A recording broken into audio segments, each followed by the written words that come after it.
I love you, babe, in every kind of way. Just a little taste. I'm seeing Harry Styles in literally 2 weeks. Hello, shawty bays. Welcome back to the vehicle. This is not my car. As you can tell, flowers are not on the roof. It is not an enchanted English is not my first language. It's not an enchanted forest. And that's because my car decided once again, it's not going to turn on anymore. It's so cute when it does that. I really do love it when Darth Vader decides to not work. It's cute. It's adorable. What am I going to do? I'm going to tier rank again. You guys, I tier ranked twice. It was Book Talk books and Colleen Hoover books. And I saw so many booktubers do this and I love it so much. I literally fell in love with tier ranking. It's so much fun. I don't know who exactly started. Shout out to whoever started doing this. So here I am to tier rank romance book tropes. Also, look at my Harry Styles ring, y'all. Hold on. Let me show you. Can you see it? Yes or no? Blink twice if you can see it. It says golden. I'm so excited, you guys. I'm seeing Harry Styles in 2 weeks. I'm also going to the Love in Vegas book convention. So if you guys are there, come say hello. I'm flying for the first time in very, very long. You guys know that I've been struggling with flight anxiety and stuff like that, but now I'm going to therapy and psychiatrist and I'm, doing all these things to help my mental health. So I'm going to do it and I'm going to be in Vegas. So if you see me, come say hello. That's it. That's when I'm seeing Harry Styles as well in LA. Before I start this, let me also just say that all these opinions that are about to come are all mine. If you have a different one, that is perfectly fine. I am not going to judge what you read. I'm not going to judge what you don't read. If you like a trope and I don't, or if I like a trope and you don't, it is totally fine. I feel like there's a lot of judgment going around all the time and I'm not partaking in it. So here's my tier. The top one is God tier. So these are basically the tropes that I love so much that even if it's in a book that I don't really like, usually I'll give the book like even a 2-star or something just because I love the trope that much. Then I'm usually in love with this. So these are the tropes that I love, but sometimes there are certain books that I didn't like it in. Then I have no strong feelings. I'm neutral. So these are just the ones I don't care. Neither here nor there. I sometimes like them. I sometimes hate them. They're just kind of in the middle. Then I have this has to be executed perfectly. Is one of those tropes that has to be done perfectly. And then I like it. I usually hate this. So these are the ones that I'm not a fan. I am not the biggest fan. But some books have it. And I did enjoy those books, but I'm usually not a fan. Then lastly, I have delete this trope forever. So this trope, I hate it. I hate it so much. I usually avoid it at all costs if I know a book has it. But there may be certain books that I've read with it that I liked, but most of the time I try to avoid it. That's that on that. Where do I start? I guess I'll start at the beginning. Let's go back to the beginning. Hilary Duff? No? Okay. Shawty bays, I am here to interrupt today's video to talk to you about something very important, and that is Native. I've been using Native for over a year. My mom originally got it for me because she heard that it was plastic free and earth friendly, cruelty free. So excited to be doing this right now. I've got deodorant. Here they are. This one's my favorite though. It's coconut and vanilla. I also love their body washes. Ta-da! Out of the body washes, my favorite is lavender and rose. I love the smell of lavender. I also adore that Native is partnered with 1% for the Planet. So of all the sales that they have, they donate 1% of it to environmental nonprofits. We love to see it. It's also not one of those that dries quickly or gets sticky on you or anything like that. And they have limited editions out all the time and they have sensitive scents out all the time as well. And these last for about like 72 hours. Native also has a cabin collection specifically for the fall. They have like warm cider or cinnamon scents. You can literally smell cozy. Normally 3 of the plastic free deodorants would be $39, but if you use my link and my code, you'll get them for $26, which is more than 33% off. And if you use my code, you can also get 20% off body washes or toothpaste. Back to the video. Good boy, bad girl. Ooh, okay. I'm gonna say I'm usually in love with this because this trope is actually one of my favorites, but I wouldn't say it's in my God tier. Good boy, bad girl reminds me a lot of like Archer's Voice, Lotus type of vibe, but it's not the same thing because Archer's Voice and Lotus, like, it's good boy and experienced girl, but the girl's not a bad girl. Like, she's still just as soft. It's just that she's more experienced than he is and he's like a cinnamon roll boy. Those I love. Cinnamon roll boys, I love. That would be like a God tier one. I don't even think I put that in here. Oops. Anyway, Good Boy, Bad Girl is more so like Wretched by Emily McIntyre. That's Good Boy, Bad Girl. And I'm usually in love with it. Sometimes I don't like it. So I should have added Cinnamon Roll Boy to this. That would have been Archer's Voice and Lotus. But here we are. Mistakes were made. It's fine. Some mistakes get made. That's all right. That's okay. Cheating. Okay. Listen, the cheating trope, I used to hate it. I used to hate it so much. But then I read Magnolia Parks. It's also in Blockshot by Kennedy Ryan, and I liked it there too. So I wouldn't say delete this trope forever. I'm gonna say I usually hate this because it doesn't bother me all that much, but also I don't look for it. A lot of people are like, oh, if this book has cheating in it, I don't want to read it at all. I'm not like that. So I'm not going to put it in delete this trope forever. I'm just going to put it in I usually hate this. That's for you, BJ Valentine. Who did this to you? What happened? Oh my god. Who did this to you? I'm gonna say God tier. When one of the main characters sees the other one and they're hurt and they're like, who did this to you? I'm about to fuck them up. I live for it. It has to be God tier. It has to. I love it. It's like, it can really do no wrong. Yeah, I love it. It's a great trope. Royalty. Okay, I'm gonna say I'm neutral towards this. I feel like I've only read Twisted Games with royalty. Well, Red, White, and Royal Blue, I guess, would be included in that. So I read books that I love the royalty trope in, but at the same time, it's not a trope that I'm like, oh my gosh, I need this trope. Let me find more books with this trope. No strong feelings. I'm neutral. Fate. I want to delete this trope forever. There are soulmates. That's a different trope to me. Like Lily and Lo, for me, that's soulmates. The fate, when they say like there's a bigger force that's guiding them together, I usually don't like that. I don't know. That's usually a trope I try to avoid. I think I've read one book with the fate trope and it was so cheesy. One of us is famous. Oh my god, I love this trope. Is this God tier though? No. I'm gonna say I'm usually in love with this. Only one of them is the famous one and the other person is like a regular person like us. But one of them is like extremely famous. It's like not the same as when both of them are famous, just like celebrity romance. But when only one of them is famous, they fall for the normal person like that works at a bakery or some shit. That's lovely. Bake me some cupcakes. Found family! Oh my god, God tier. Immediately. Addicted Calloway? Are you kidding me? It's not even really a romance trope because it's just a trope that it's done in many different books, but found family will make any book for me. Addicted Calloway has the best found family of all time. Dirty Air has amazing found family. Twisted series has incredible found family. Icebreaker, that's a standalone as of right now, but it's becoming a series and the found family in there is fantastic. Found family just does it for me. One bed. I love the one bed trope, but is it God tier? How do we feel about it? I'm gonna say I'm usually in love with this because if it was something that I really, really looked for, then it would be God tier. But then when it just happens in a book and I'm reading it and it happens, I do love it. Absolutely adore when it happens. But it's not every book that I love it in, because if the book sucks, one bed trope is not going to make it for me. It's just going to be like, okay, they slept in the same bed and so what? I don't care. You know, I hate them anyway. Whereas if a book has like who did this to you and found family, even if I hate the book, I'm like, ooh, those parts are good. You picking up what I'm putting down? You are. Childhood friends to lovers, immediately God tier. Again, Lilo. Lily and Lo invented that trope. And I love it. I think I love it because of them. I don't know if I love it because I love it or if my mind is just Lilo supremacy at all times. I'm not sure. I also like academic rivals to lovers and I didn't put that here. I forgot. I made this little tier template, as you guys can see, because I forgot a lot of stuff. But here we are. It's too late. It's far too late. Billionaire. I love Billionaire. Do I love it? I'm gonna say I'm usually in love with this because I usually love Billionaire, but a lot of the times they just throw money at situations and expect them to go away, and I don't like that. But I do love that I can't relate to it. I do love that aspect. Like, they'll be just like flying all around the world and doing all this crazy shit, buying each other houses and cars and stuff, and I'm like, oh, this is so lovely. I can't relate to it at all. I love it.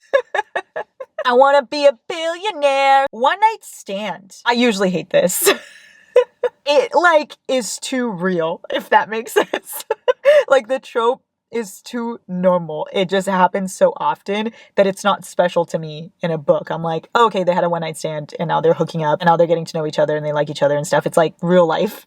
I don't want to read about real life. Friends with benefits. You know, I'm neutral towards this. I don't really have like any strong feelings towards it. It's fine. Age gap. This has to be executed perfectly. I like age gap when they don't make it weird. I don't like when they make the girl seem way too immature and then the guy seem really mature and like it's just like a power imbalance. So it has to be executed perfectly. It just depends. I hate everyone but you. I love this one. This is God tier. I love it so much. Like when one of them is the grumpiest person alive and they just hate everybody but they fall for that one person.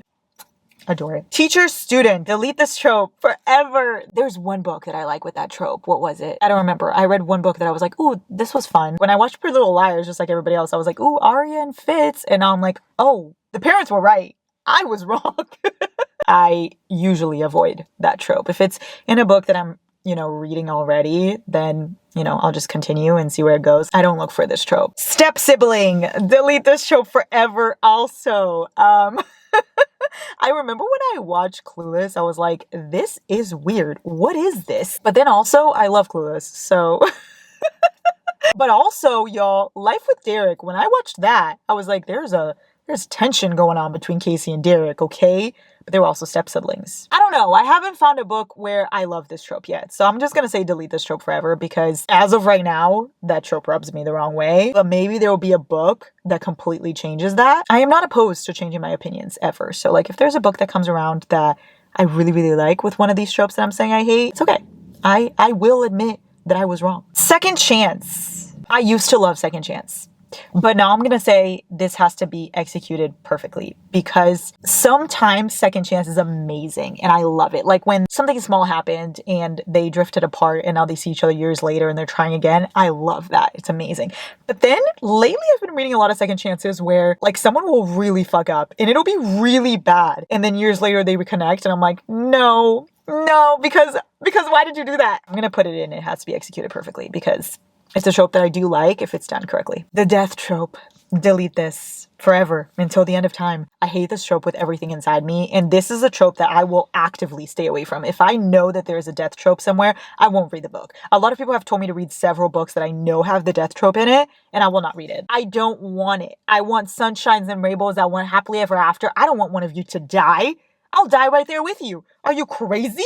No. Good girl, bad boy. I would say I'm usually in love with it. I also don't want her to be judgmental of other girls. Like in the beginning of A Million Kisses in Your Lifetime, for instance, that's good girl, bad boy. And in the beginning, she was so judgmental of other girls who weren't as good girl as her. And I hated that. The judgmental just drove me insane. But then she got better and she learned. And I liked that. That's why I'm usually in love with it. But it also, I cannot be in love with it if it's done wrong. Did that make sense? I'm sure it did. Bully romance. This has to be executed perfectly for me.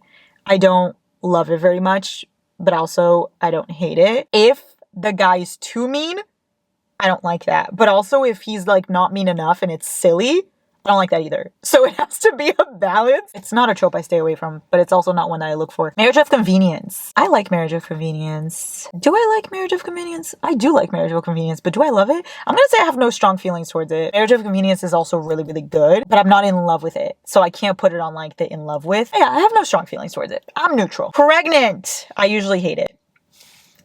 They'll hook up or something and then she'll wake up and she'll be like, I feel sick. No, you do not feel sick. No, you don't. No, you don't. Ex-boyfriend's dad. Okay. The only one I can think of with that trope that I've read is Birthday Girl. I'm going to say this has to be executed perfectly because I suppose it really depends. If the ex-boyfriend was a dick or not, like is he nice? Is he just a nice guy and you're like, hey, I'm gonna fuck your dad? Or is he like horrible and you're like, I'm gonna fuck your dad? Very different energies, you know? Haven't read enough books with ex-boyfriend's dad for me to be able to make a big judgment call on that. Insta Love. I usually hate this. Let me explain why I'm not putting it on delete this forever. I usually would, but I started reading Devney Perry a couple months ago and she became one of my favorite authors and she writes a lot of Insta Love books, but they're done so well that I love them. It's like such great, comfy reads. So I'm not against the Insta Love trope anymore, but I'm also not for it. I don't look for it and I usually hate it, but Devney Perry can do it well. Bodyguard trope. I have no strong feelings towards it. I'm neutral. Damsel in distress.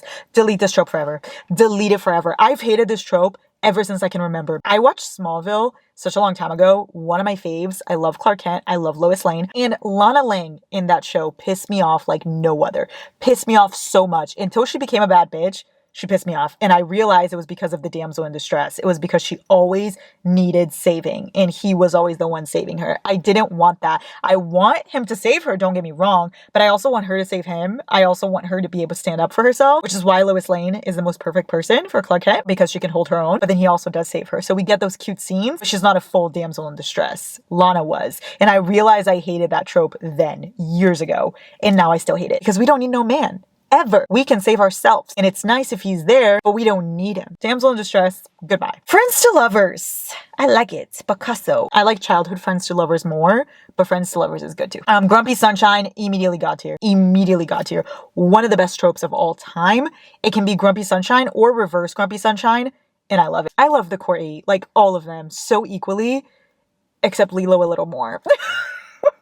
Equally, but Lilo's supremacy. But equally, though. Arranged marriage. I feel like I have no strong feelings towards this. I don't care. Know if I've even read that many arranged marriages. I've read like Brutal Prince, and I liked it a lot there. But I don't really know if I've read that many. I'm neutral. Amnesia. Delete this trope. Forever. I hate it when they forget their lives. I hate it. I hate it so much. It's so sad. It is such a sad trope. No. Brother's best friend. I like this one. I like this one a lot. I'm gonna say I usually love this. I usually love Brother's best friend. Best friend's brother, I'm gonna say no strong feelings towards it because I don't even know how many books I've read with best friend's brother. My best friend's brother is the one for me. Fake dating is God tier. Fake dating is incredible. Fake dating is 10 out of 10. I love it so much when they have to pretend to date and then the line starts getting blurred with what's real and what's fake. I love it. Aaron Blackford, anyone? Secret Baby. Oh my God. I usually hate it. I usually hate Secret Baby. So Secret Baby is basically like they'll have a one night stand or they'll be hooking up or whatever. And then she gets pregnant, but she doesn't tell him. I don't like that. I don't like that at all. If she doesn't tell him for a reason, like there's like a very good reason, then I guess it's not that bad. But if there is not a good reason, I hate it. I have a feeling that the final offer from Lauren Asher, the third book in the Dreamland Billionaire series, is going to be a Secret Baby. I'm going to love that with all my heart because Cal is already my favorite brother and he doesn't even have a book yet. So I'm going to put it in. I usually hate this because I don't want to put it in delete this trope forever because I'm anticipating Cal's book having it. Slow burn, God tier. This is my number one favorite trope of all time. Nothing tops it for me. Slow burn is everything to me because I get so bored when the couple gets together. One of the only books ever that I haven't gotten bored when the couple gets together is Addicted Calloway. But usually I get really bored when the couples like start dating. I'm just like, okay, so the book's over. So slow burn is the way to go for me. Single parent, God tier. Single parent, whether it's single dad or single mom, I love it either way. Single dad is amazing because it's usually like a grumpy single dad. And then he'll meet like the sunshine girl. And that's usually like age gap and stuff like that. Ignite by Melanie Harlow is one of my favorites with that. Then single mom is also incredible because usually they'll have like the single mom and a really grumpy guy who falls for the whole family. Like 1% of You by Michelle Gross or Juniper Hill by Devaney Perry. Meet Me Halfway by Lillian T. James. Yes, single parent, God tier. Enemies to lovers. I'm usually in love with it. It's not my God tier trope. It used to be when I first started reading romance, but I feel like the more I started reading, the more I found other tropes that are my God tiers, and now enemies to lovers is not so much anymore, but I still really love it. Right person, wrong time. I hate it. What do you mean right person, wrong time? If it was the right person, it would be the right time. No. How could you do that to me? You know, it goes back to the pain of the death trope. It reminds me of this, right person, wrong time. Like, no. Same thing as right person, not enough time. How dare you? Oh my God, even speaking about it makes my blood boil. Right person, not enough time? Are you telling me you found the right person to spend your life with and you just didn't have enough time with them? I'll cry right now. Nope, I'm too sensitive for that. Workplace, neutral. We work in the same place and that's great and dandy and I like that. But I'm not in love with it. Forced proximity. I feel like forced proximity really like goes hand in hand with enemies to lovers because enemies to lovers is only fun when they're forced to spend time together. So I'm gonna say I'm usually in love with it. Mafia. I like Mafia. Well, not in real life. In books. Ooh, I'm gonna say I'm usually in love with it. But also Mafia can be done badly too.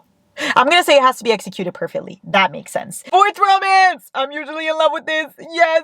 Oh my God, I love sports romance so much. It's funny because I don't play sports. I only like soccer. I'm so excited for the World Cup. I'm so excited to watch Brazil jogar. Is so excited. Will I be watching the other ones? Probably not. Mas eu vou assistir Brazil, which is all that matters, right? I don't watch other sports. Like I don't watch football and basketball and hockey and all that stuff, but I love sports romances. I'm just not going to put it in God tier because it's one of those very broad tropes that they can be done really well or they can be done horribly. It just really depends on the writer and the book and all of that, the characters. So I'm usually in love with it, but it's not God tier. Lastly, love triangle. I'm going to put, I usually hate this. I'm not going to put in delete this trope forever. Hear me out, let me explain. Because Say You Swear is a love triangle and I loved that book. The Summer I Turned Pretty is a love triangle and I love that one as well. So I guess it just depends. I'm gonna put it in I usually hate this, but some books, I love it. It's usually a trope I try to stay away from, but if I hear a book is good, I'm gonna read it, even if it has love triangle. Wow, I actually really like this. I think this list is good. I think this tier was very well done. Good job, me. 10 out of 10 work.